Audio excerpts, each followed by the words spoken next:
કારણ કે વૃદ્ધાશ્રમ 1 મિનિટમાં બંધ થઈ જાય. વૃદ્ધાશ્રમ ખાલી 1 જ મિનિટમાં માતાઓ બંધ થઈ જાય. કે આ સમાજની અંદર નવો કાયદો આવી જાય ને,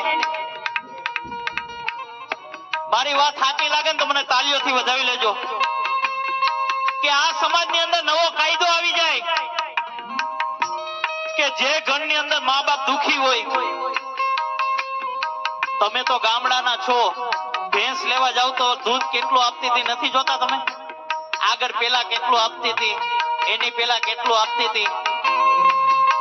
તો જે ઘરની અંદર મા બાપ દુખી હોય, જેના મા બાપ વૃદ્ધાશ્રમ ગયા હોય ને, એની દીકરી લેવી નહીં એને દેવી નહીં હો.